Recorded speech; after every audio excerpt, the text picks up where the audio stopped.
Guvernul încearcă să repare situația instituțiilor medicale de top care și-au pierdut personalitatea juridică și au trecut în subordinea unor spitale, dar fără a ține cont de toate aspectele legale. Este și cazul Institutului de Gastroenterologie din Iași. Premierul Victor Ponta a anunțat că institutul își va redobândi autonomia financiară. În realitate, atâta vreme cât institutul rămâne în subordinea Spitalului Sfântul Spiridon, legal nu se pot lua decizii cu privire la cheltuirea banilor.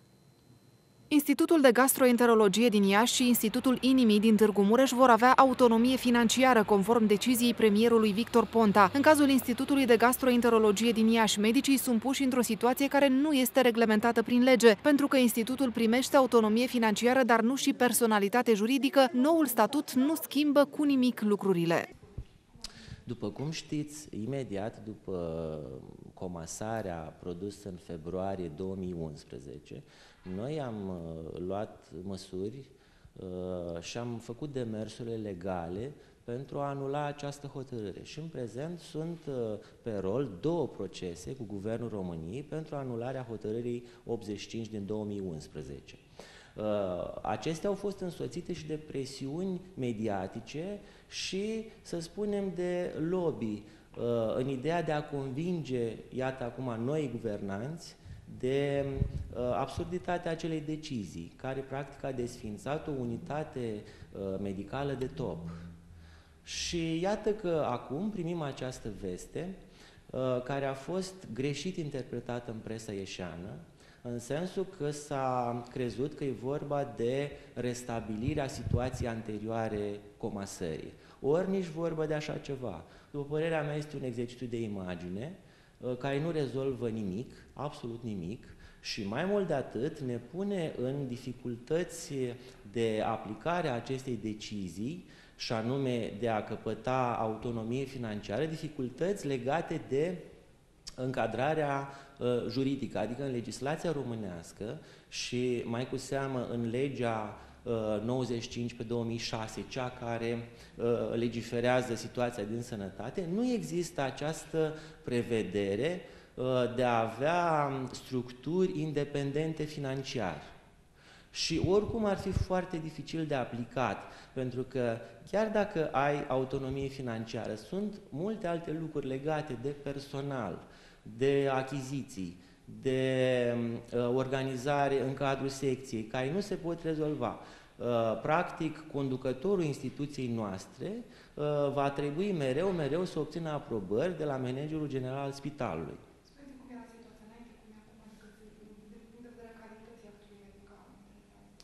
Ei, asta am spus chiar atunci, imediat după comasare, cam la o lună s-au văzut efectele nefaste ale acestei decizii, pentru care nici acum nu avem nicio explicație. Cum de altfel nu avem explicația refuzului actualului ministru de a reveni la situația anterioară. Și imediat după o lună s-au simțit grave prejudicii în ceea ce privește asistența medicală, întârzieri nejustificate pentru unele explorări, pentru care înainte noi aveam un circuit mult mai rapid.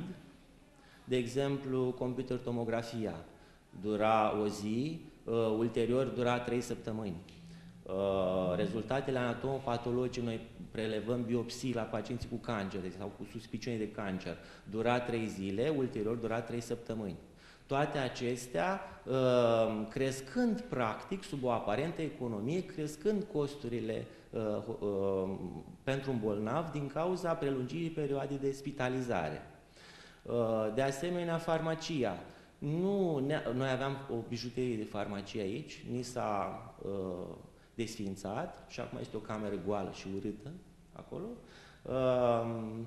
Aprovizionarea cu medicamente, faptul că asistentele noastre trebuie să meargă în mai multe puncte din interiorul spitalului, la distanță, și cu analizele și după aceea, ulterior, și pentru a aduce medicamentele de la farmacia centrală a spitalului. O sumă de lucruri inutile, nu am înțeles ce beneficiu a adus această comasare și speranța noastră era că acum se va reveni. Și așa au interpretat și cei din presa scrisă, numai că nu este deloc așa. Noi încă nu știm, ceea ce știm că în urma acestei decizii a Guvernului Ponta, Știm că am câștigat ceva, dar nu ceea ce trebuia, și anume personalitatea juridică. Dar acest ceva este dificil de cuantificat atât timp cât nu există legislație. Deci va urma un ordin al ministrului sau o ordonanță de urgență care să delimiteze exact ce înseamnă autonomie financiară în cadrul unui spital.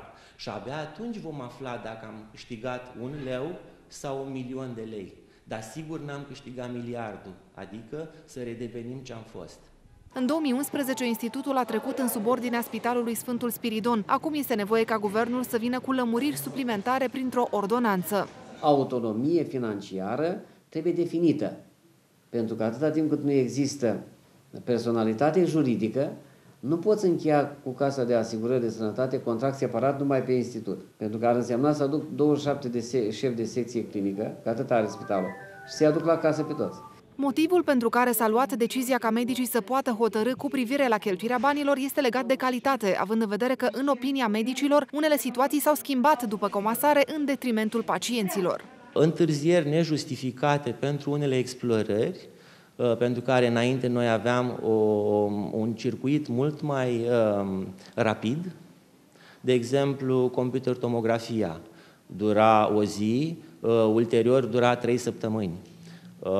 Rezultatele anatomopatologice, noi prelevăm biopsii la pacienții cu cancer sau cu suspiciune de cancer, dura 3 zile, ulterior dura 3 săptămâni. În cazul în care Institutul de Gastroenterologie rămâne în continuare fără personalitate juridică, banii de la Casa de Asigurări vor fi negociați tot cu conducerea Spitalului Sfântul Spiridon. Dacă va rămâne fără personalitate în continuare, el nu va avea contract cu Casa de Asigurări, Casa de Asigurări de Sănătate având contract cu Spitalul Sfântul Spiridon, ulterior Spitalul Spiridon putând subcontracta serviciile către acest institut. Iar privitor la independența lor financiară, va fi independență doar în cadrul Spitalului Sfântul Spiridon. La Institutul de Gastroenterologie ajung aproape 7.000 de pacienți pe an din toată Moldova.